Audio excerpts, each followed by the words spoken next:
¿Alguna vez alguien ha evitado pasar bajo una escalera? ¿O ha sentido como una cosilla rara al romper un espejo? Hoy nos metemos de lleno en el mundo fascinante de la superstición.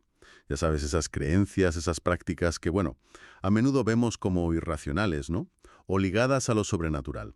Tenemos aquí bastante información, ¿eh? De varias fuentes, para intentar entender mejor este fenómeno, que es muy humano al final. La misión hoy es un poco desentrañar qué es exactamente la superstición, por qué sigue tan presente y, bueno, ver algunos ejemplos curiosos de por ahí, siempre basándonos en lo que hemos recopilado. Exacto. Y lo primero que salta a la vista, yo creo, es que definir qué es superstición, pues no es tan fácil como parece, ¿eh?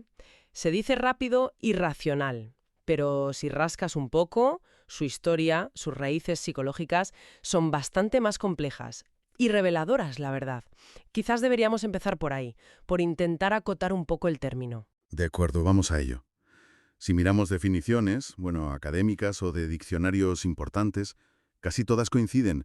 La describen como una creencia, sin base racional, sin base científica, que choca con cómo entendemos el mundo físico. Y se asocia siempre a la suerte, la magia, la astrología, adivinación. La idea clave es esa, una relación causa-efecto que, bueno, la ciencia moderna diría que no, que es errónea. Es un buen punto de partida, sí. Pero hay matices. Hay autores como Stuart Weiss o Dale Martin que insisten mucho en que lo que consideramos supersticioso cambia un montón. Depende de la cultura, de la época. Fíjate, lo que hoy llamamos superstición, en una sociedad precientífica, pues podía ser su ciencia local, ¿sabes? O parte de su religión, sin más. Además, Weiss apunta algo interesante. Para que sea superstición en sentido estricto, normalmente se espera un efecto, digamos, instrumental, un resultado real, ganar la lotería, evitar mala suerte, no solo que sea un juego o un símbolo. Ah, ese punto del efecto real es interesante, ¿sí? Y el origen de la palabra, superstitio, latín. Eso es, viene de superstare, que significa estar sobre o sobrevivir. ¿Y qué quería decir exactamente? Pues no está del todo claro, ¿eh? Hay debate. Podría ser quedarse maravillado, como paralizado ante algo extraordinario, o quizá un exceso de celo religioso, o simplemente la supervivencia de creencias antiguas. Lo que sí parece claro es que ya en la Roma clásica, con gente como Cicerón o Livio, la palabra ya tenía esa carga negativa. Era como un miedo excesivo a los dioses, algo irracional, lo contrario a la religio, que era el respeto correcto, digamos. O sea que ya entonces distinguían. Sí, sí. Cicerón incluso lo relacionó con la ansiedad, casi enfermiza, de algunos padres porque sus hijos les sobrevivieran sí o sí, para cumplir con los ritos funerarios. Una cosa un poco intensa. Entiendo. Y esa etiqueta negativa siguió, ¿no? Siguió. Plinio el Viejo, por ejemplo, la asoció directamente con la magia.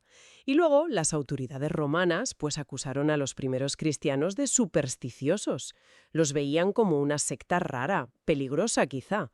Y curiosamente, más tarde, los propios escritores cristianos usaron el término superstición para, bueno, para descalificar todos los cultos paganos.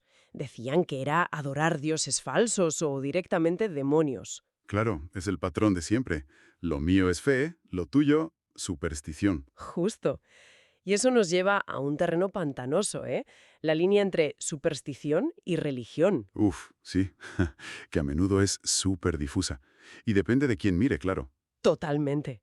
Las fuentes mencionan cómo, históricamente, llamar supersticiosa a una práctica religiosa que no es la mayoritaria o que es nueva, ha sido una forma de marginarla, de excluirla. Hay ejemplos, ¿verdad? Montones. Richard Webster menciona algunos muy claros. Constantino, el emperador romano, veía al paganismo como superstición. Tácito, el historiador, llamó al cristianismo una superstición perniciosa. Y Lutero consideraba supersticioso casi todo lo del catolicismo que no fuera Cristo puro y duro. Llegó a decir que el papado era la fuente de toda superstición. Madre mía. O sea que la etiqueta se usa como arma arrojadiza, vamos. Exacto. Y esa tensión viene de antiguo. En el mundo grecorromano ya se despreciaba la deisidaimonía, que es el equivalente griego a supersticio. Era ese miedo exagerado servil a los dioses, como la actitud de un esclavo ante un amo caprichoso y cruel. Y lo oponían a la eusebia o la pietas, que era la piedad. bueno, razonable, respetuosa. Lo que decía Cicerón, ¿no? Eso es, lo dejó clarísimo. Nec vero superstitione tollenda religio tollitur. O sea, destruyendo la superstición no se destruye la religión. Son cosas distintas. Fíjate, siglos después, la enciclopedia de Diderot, en plena Ilustración, todavía definía la superstición como cualquier exceso de religión. Aunque bueno, ellos la asociaban más al paganismo, que veían como ya superado. Y es curioso cómo las propias religiones, las grandes, intentan marcar esa línea por dentro, para protegerse, supongo. Claro, el catecismo católico actual, por ejemplo, dice que la superstición es un pecado, un exceso perverso de la religión, una falta de confianza en Dios, en la providencia, y advierte muy específicamente contra eso de atribuir eficacia mágica a rezos, a sacramentos, si no hay una disposición interior correcta. Cita a Jesús criticando los rituales vacíos, la hipocresía. Es una forma de decir, ojo, lo nuestro es fe de verdad, no estas cosas raras. Fascinante esa dinámica interna. Pero bueno, vayamos al meollo psicológico, que aquí es donde la cosa se pone interesante de verdad. No, ¿por qué? ¿Por qué seguimos creyendo o haciendo estas cosas? Incluso si una parte nuestra sabe que igual son un poco irracionales. Recuerdo haber leído algo de un experimento con palomas. Ah, ¿sí? Probablemente te refieres al famoso estudio de B.F. Skinner de 1948, un clásico. Observó que unas palomas, metidas en jaulas, recibían comida a intervalos fijos. Daba igual lo que hicieran. Pero empezaron a desarrollar comportamientos raros, repetitivos, como si fueran rituales. Girar sobre sí mismas, mover la cabeza de una forma concreta. Exacto, ese. ¿Y la conclusión cuál fue? Pues Skinner creyó que las palomas pensaban, erróneamente, claro, que esas acciones suyas eran las que causaban la llegada de la comida. Entiendo. ¿Y eso qué nos dice de nosotros? Skinner lo llamó refuerzo accidental. Es decir, si haces algo y justo después, por pura casualidad, pasa algo bueno, recibes comida, pues tiendes a repetir esa acción. Aunque bueno, hay que decir que la interpretación exacta de Skinner sobre las palomas luego se ha discutido, ¿eh? Otros psicólogos dieron explicaciones alternativas. Pero la idea clave que quedó de ahí es la del refuerzo intermitente. O parcial.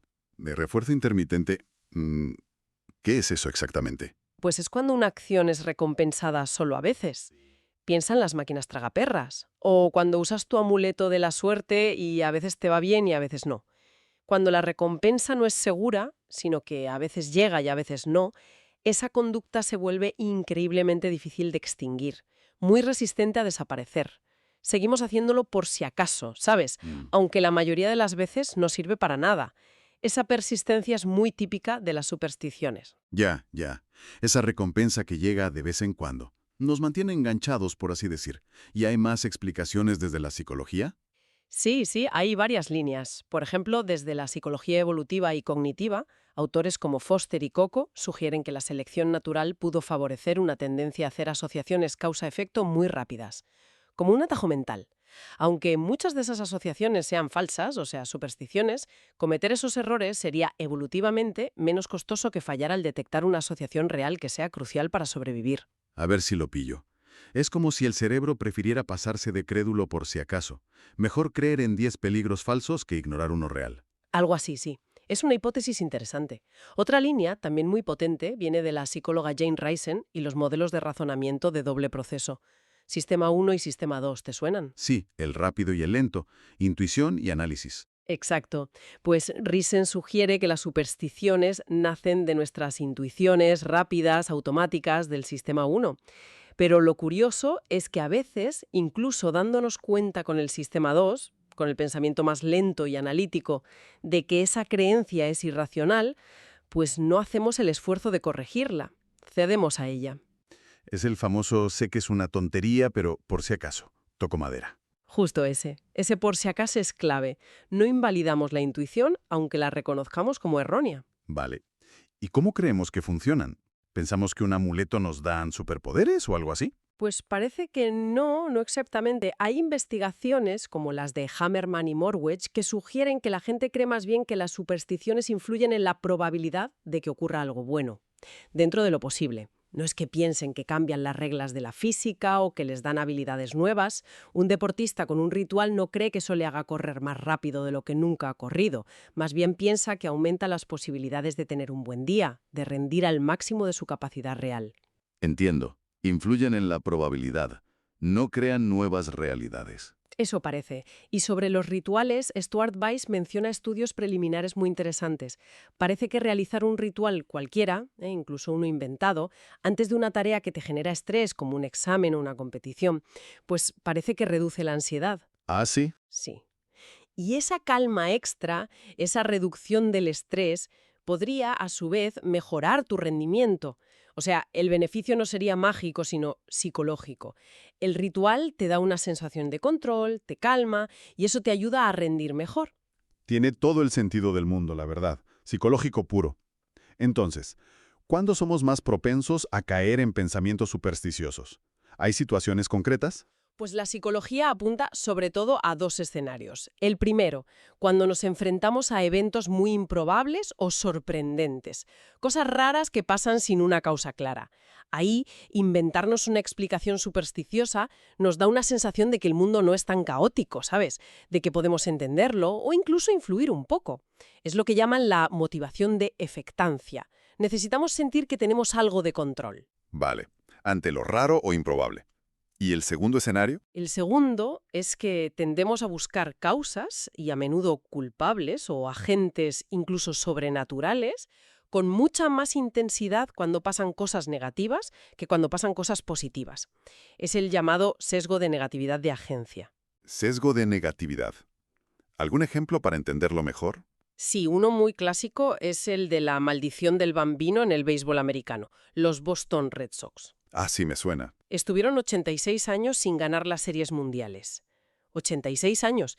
Y muchísimos fans atribuían esa sequía tan larga y negativa a esa supuesta maldición. Pero, ¿qué pasó cuando por fin ganaron en 2004? Pues la explicación dominante no fue «se rompió la maldición», ¿no? Se atribuyó a la habilidad de los jugadores, a la buena estrategia del entrenador, a la gestión del equipo. Causas normales, positivas, controlables. Ya veo. Para lo malo buscamos explicaciones especiales. Para lo bueno nos vale con lo normal. Exacto. Buscamos más explicaciones sobrenaturales o extraordinarias para los eventos negativos. Es curioso, ¿eh? Muy curioso, sí. Bueno, pues hemos visto la definición, la historia, la psicología y cómo se manifiesta todo esto en la vida real. Supongo que la variedad será... Inmensa. Y fascinante, sí. Hay intentos de clasificar, claro. Uno las divide en magia, pues eso, brujería, pociones, amuletos, adivinación, astrología, echar las cartas, interpretar sueños, y observancias, que serían interpretar signos naturales como el vuelo de un pájaro o creer en días especiales de buena o mala suerte. Pero más allá de las clasificaciones, que bueno, son un poco académicas, lo interesante es ver cómo estas creencias están por todas partes. Y ojo, que tienen impacto económico real. ¿Impacto económico? ¿En serio? Sí, sí. Hay estudios sobre comportamiento del consumidor que muestran cómo la superstición influye en las apuestas, claro, pero también en si la gente participa en promociones, en cómo invierten en bolsa, hasta en si reenvían esas cadenas de emails de si no lo reenvías tendrás mala suerte. Madre mía, las cadenas de emails. Pues sí. Y se calcula, por ejemplo, que solo en Estados Unidos cada viernes 13 se pierden cientos de millones de dólares, porque la gente evita viajar ese día o hacer compras importantes o cerrar negocios. Cientos de millones por un día. Es increíble. Y no olvidemos el uso político, que ya lo decía Polibio, el historiador griego, hablando de la antigua Roma, la superstición como instrumentum regni, o sea, como una herramienta de gobierno. Una herramienta para controlar a la gente. Bueno, o para mantener la cohesión social, el respeto a las tradiciones, a la autoridad, fomentar ciertos miedos compartidos o ciertas esperanzas puede ser útil para mantener el orden, ¿no? Vaya, vaya. O sea que no es solo cosa de gatos negros y espejos rotos. Para nada. Aunque esos ejemplos son muy conocidos, claro. Sí. Háblame de ejemplos concretos. ¿Cuáles son los más llamativos que aparecen en las fuentes? Pues mira, el gato negro que se te cruza es un clásico occidental de mal augurio, ¿verdad? En Brasil parece que algunos conductores le tienen miedo al oso hormiguero gigante por razones parecidas. Y luego, al revés. Ver un cardenal rojo, un pájaro, en el folclore anglosajón a veces se asocia con visitas de ángeles o seres queridos fallecidos. Cardinals appear when angels are near, dicen. Curioso. ¿Y los números? El 13 es el rey, ¿no? El 13 es el más famoso en Occidente, sí. La triscaidecafobia, miedo al 13. Por eso a veces no hay piso 13 en los edificios o fila 13 en los aviones.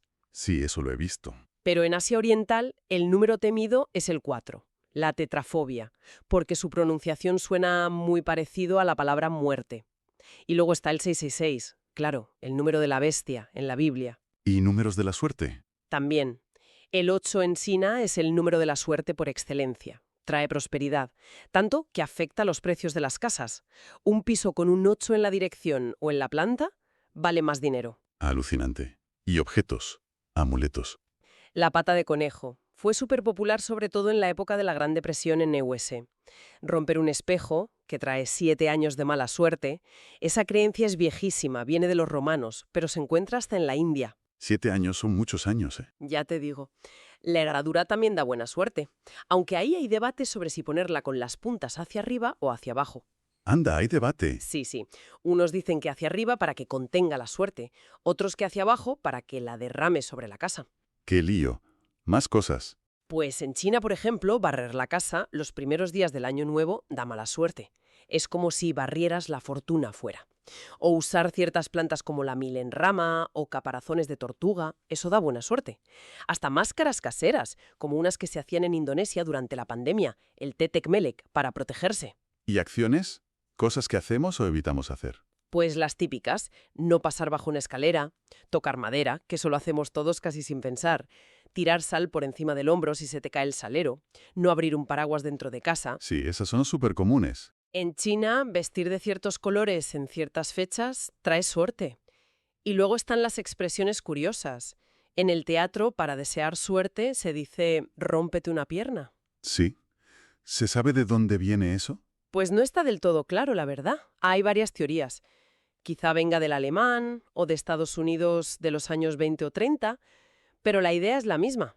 No desear buena suerte directamente, por si acaso eso atrae justo lo contrario. Es una superstición sobre la propia suerte. Curioso. Los bailarines usan merde, ¿no? Exacto, la palabra francesa, misma idea. Y es interesante que has dicho antes que algunas de estas cosas tenían un origen práctico al principio. Sí, eso es fascinante. Lo de no abrir el paraguas dentro de casa, por ejemplo, podría venir del Londres del siglo XVIII. Los paraguas de entonces eran unos armatostes enormes, con varillas metálicas, un mecanismo un poco tosco. Abrir uno de esos de golpe en un salón lleno de gente y cosas delicadas podía ser peligroso de verdad. Podías darle a alguien en un ojo, romper algo. El miedo original era muy real, muy físico, nada de magia. Claro. Luego, con el tiempo, los paraguas mejoraron, se hicieron más seguros, pero la costumbre de no abrirlos dentro se quedó, ya como superstición, olvidada la razón práctica original. Tiene lógica, sí. Es como un eco del pasado. Pero bueno, a pesar de todo esto, de que estén tan arraigadas, de que algunas tuvieran sentido práctico, también ha habido siempre gente que ha dicho, estos son tonterías, ¿no? Oposición a la superstición. Por supuesto, la crítica racionalista a la superstición es casi tan antigua como ella misma, ¿eh?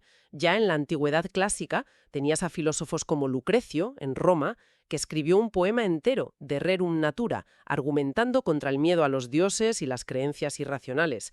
Y Cicerón, como ya dijimos, distinguía muy claramente entre religio, la religión respetable, y supersticio, que había que erradicar. Incluso el propio Imperio Romano llegó a legislar contra los que, infundían un miedo religioso excesivo en la gente para aprovecharse. Entiendo. Y con la llegada de la ciencia moderna, esa crítica se hizo más fuerte, imagino. Sin duda, aunque en la Edad Media, la influencia divina se discutía menos abiertamente, salvo excepciones, como el emperador Federico II, que prohibió las ordalías, los juicios de Dios, por considerarlos irracionales. Pero fue sobre todo con el Renacimiento, y más aún con la Ilustración en el siglo XVIII, cuando la lucha contra la superstición se convirtió en una bandera. Era vista como el gran enemigo de la razón, del progreso. Pensadores como Baruch Spinoza la criticaron durísimamente. La veían como fruto de la ignorancia, del miedo, un obstáculo para la libertad de pensamiento. Vale.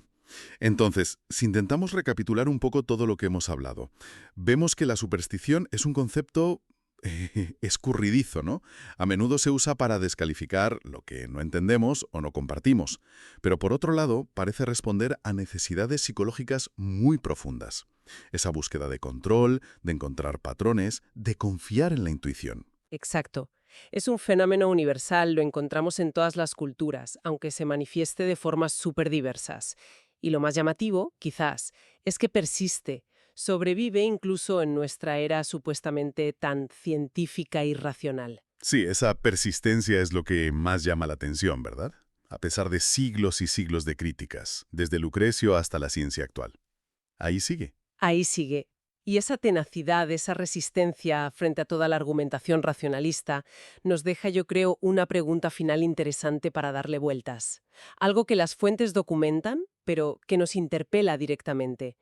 ¿Qué nos dice sobre nosotros mismos, sobre la naturaleza humana, esta tensión constante, esta lucha entre nuestra capacidad para la razón, para el análisis crítico, y estas creencias tan arraigadas, a veces casi instintivas, que se resisten a desaparecer? Es una buena pregunta. Quizás nos dice algo sobre nuestra búsqueda inherente de significado, ¿no? De encontrar un orden, un sentido, o de sentir que tenemos alguna influencia, alguna agencia, en un mundo que muchas veces se nos presenta como caótico, impredecible.